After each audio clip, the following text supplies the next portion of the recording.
সুনামগঞ্জের তাহেরপুরে বিজিবি কর্তৃক ৫ শতাধিক অসহায় নারী-পুরুষের মাঝে ফ্রি মেডিকেল ক্যাম্পের মাধ্যমে চিকিৎসা সেবা ও ঔষধ প্রদান। সুনামগঞ্জ প্রতিনিধির পাঠানো তথ্যচিত্র দেখুন বিস্তারিত।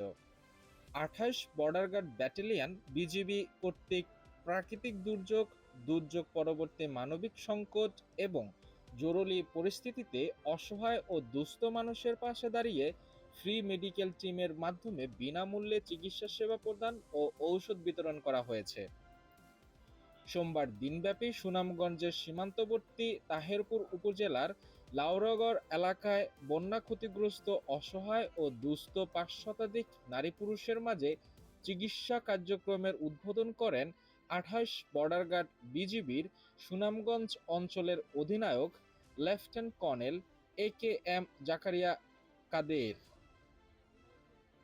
এই সময় চিকিৎসা ক্যাম্পেইনে উপস্থিত ছিলেন ভারপ্রাপ্ত সেক্টর মেডিকেল অফিসার বিজিবির সিলেট মেজর চৌধুরী ইমরান মাহমুদ, তাহেরপুর উপজেলা medical officer doctor Mohammad Nazmul Arefin ও প্রমুখ।